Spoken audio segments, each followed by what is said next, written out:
एक छोटी सी बस्ती, बनी इजराइल का घराना, एक बाप और उसके 12 बेटे, और उन्हीं भाइयों में से एक छोटा सा बच्चा और एक ख्वाब।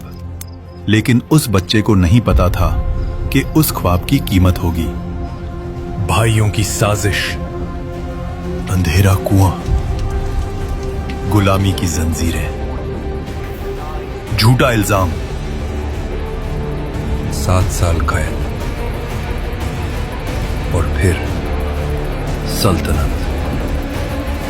ये वाकया है हजरत यूसुफ अलैहिस्सलाम का, हसद के खिलाफ सब्र का, फितने के सामने हया का, अंधेरे में यकीन का। ये जमीन है कनान की, आज के फिलिस्तीन और उसके गिर्द के इलाकों का हिस्सा। यही रहते थे अल्लाह के नबी हजरत याकूब अलैहिस्सलाम।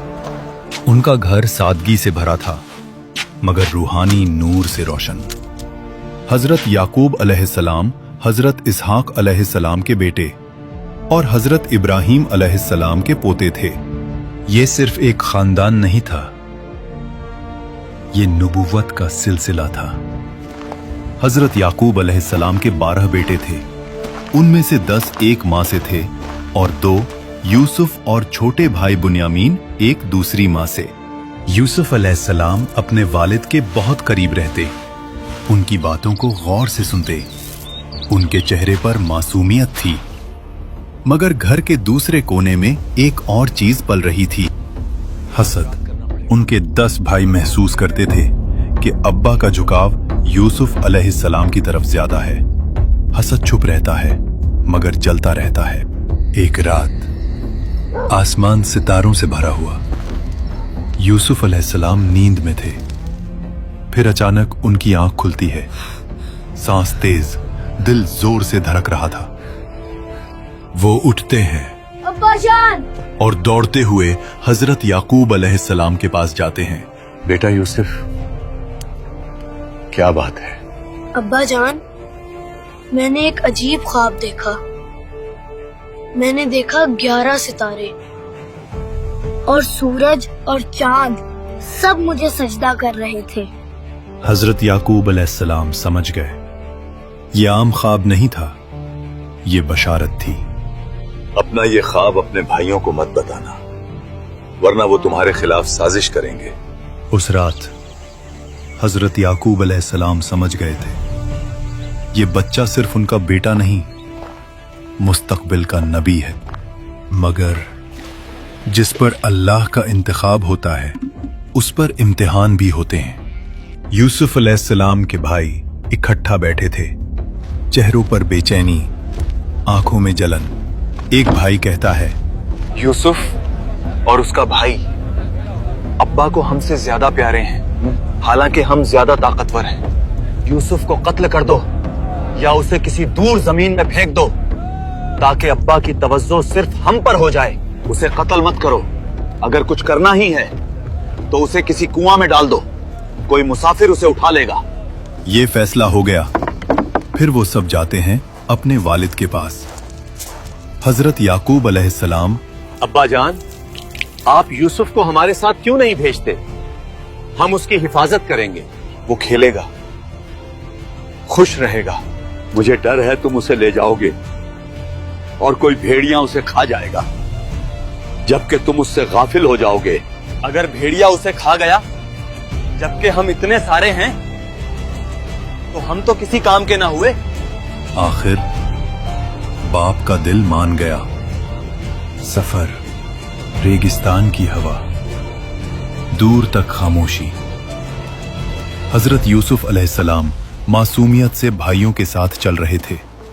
उन्हें क्या पता ये सफर बचपन का आखिरी सफर है। फिर वो लम्हा आ गया, भाई अचानक घेर लेते हैं, कपड़े खींचते हैं। यूसुफ अलैहिस्सलाम घबरा कर कहते हैं, भाइयों, ये क्या कर रहे हो? मगर हसद रहम नहीं करता। उन्हें उठाया गया और अंधे कुएं में फेंक दिया गया। अंधेरा, तन्हाई, खौफ। लेकिन उसी लम्हे अल्लाह की वही आती है, हम जरूर तुम्हें इनका ये काम याद दिलाएंगे। और ये तुम्हें पहचान भी नहीं रहे होंगे। ये अल्लाह का वादा था।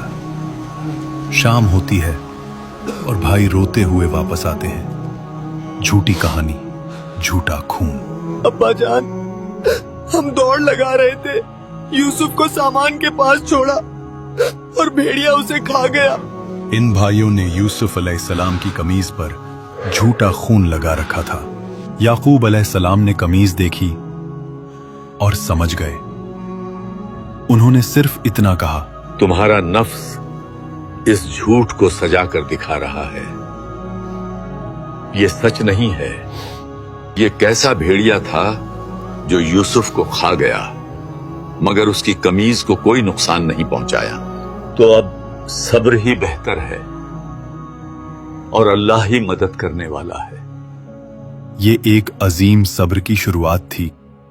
एक दिन सुबह की खामोशी में रेगिस्तान से एक काफिला गुजरता है। पानी निकालने के लिए रस्सी कुएं में डाली जाती है। अचानक आवाज, यहाँ एक लड़का है। रस्सी के साथ बाहर आते हैं हजरत यूसुफ अलैहिस्सलाम। मासूम, मगर तकदीर बदल चुकी है। काफिला उन्हें माल की तरह छुपा लेता है। फिर वो रवाना होता है मिस्र की तरफ, एक नबी गुलामी की जंजीरों में। मगर अल्लाह का मंसूबा कुछ और है। मिस्र पहुंचकर बाजार में फरोख्त होती है। एक बासर शख्स अजीज मिस्र उन्हें खरीद लेता है और अपनी बीवी से कहता है, इसे इज्जत से रखना। मुमकिन है ये हमें फायदा दे या हम इसे बेटा बना लें। ये जुमला मुस्तकबिल की तरफ इशारा था। साल गुजर गए। हजरत यूसुफ अलैहिस्सलाम जवान हो चुके थे। हुस्न, वकार और पाकीज़गी का नूर उनके चेहरे पर वाज़े था। अल्लाह ने उन्हें हिकमत और इल्म अता किया, मगर महल के अंदर एक और आजमाइश इंतजार कर रही थी। महल में रहने वाली जुलेखा, अजीज की बीवी, उन्हें रोज देखती, उनकी शख्सियत से मुतासिर होती चली गई। यूसुफ अलैहिस्सलाम हमेशा हया, अदब और पाकीज़गी के साथ रहते, मगर जुलेखा के दिल में लगाव बढ़ता गया, यहां तक कि जज्बात काबू से बाहर होने लगे। फिर एक दिन अजीज की बीवी ने तन्हाई का मौका देखा। वो महल के सारे दरवाजे बंद किए और कहा, आओ यूसुफ, आज यहाँ कोई नहीं है। यूसुफ अलैहिस्सलाम ने फौरन कहा, मैं अल्लाह की पनाह चाहता हूँ। तुम्हारे शौहर ने मुझे इज्जत से रखा है। जुलेखा के काफी जिद करने के बाद यूसुफ अलैहिस्सलाम बचने के लिए दरवाजे की तरफ दौड़ते हैं। जुलेखा पीछे से कमीज पकड़ती है। कमीज पीछे से फट जाती है। दरवाजा खुलता है। सामने अजीज मिस्र खड़ा होता है। जुलेखा डर गई और फौरन इल्जाम यूसुफ अलैहिस्सलाम पर लगा दिया। इसने बुरी नियत की, इसे कैद कर ले और दर्दनाक सजा दे। मगर अल्लाह ने दलील पैदा कर दी। वहां खड़े एक शख्स ने कहा, अगर कमीज आगे से फटी है तो यूसुफ झूठा, अगर पीछे से फटी है तो औरत झूठी। कमीज पीछे से फटी थी। सच वाज़े हो गया। अजीज मिस्र समझ गया कि यूसुफ अलैहिस्सलाम बेगुनाह है और वो इस बात को दबाने की कोशिश करता है। मगर महल की बात शहर तक पहुंच जाती है। औरतें कहने लगी, अजीज की बीवी अपने गुलाम पर फिदा हो गई। ताकतवर औरत मगर इश्क में पागल। जुलेखा ने सब सुन लिया। उसने फैसला किया कि सबको हकीकत दिखा दी जाए। एक खास महफिल सजाई गई। शहर की मुअज़्ज़ज़ औरतें दावत पर बुलाई गईं। हाथ में फल और छुरी दी गई। फिर जुलेखा ने यूसुफ अलैहिस्सलाम को बुलाया। दरवाजा खुला। यूसुफ अलैहिस्सलाम अंदर आए। जब औरतों की नजर उन पर पड़ी, वो होश खो बैठी और बेइख्तियार अपने हाथ काट बैठी। उनकी जबान से निकला, ये इंसान नहीं, ये तो कोई फरिश्ता है। यहां जुलेखा ने इकरार किया, यही है जिस पर तुम मुझे मलामत करती थी। मैंने इसे रग़बत दिलाने की कोशिश की, मगर ये बच गया। फितना अपनी इंतहा पर था। यूसुफ अलैहिस्सलाम ने रब से दुआ की, ऐ मेरे रब, قید مجھے اس چیز سے زیادہ پسند ہے جس کی طرف یہ بلا رہی ہیں. تو ہی میرا مددگار ہے.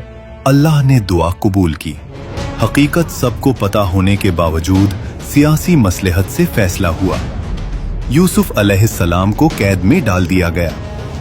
بے گناہ نبی زنجیروں میں، مگر تقدیر لکھ رہی ہے قید سے تخت تک کا سفر.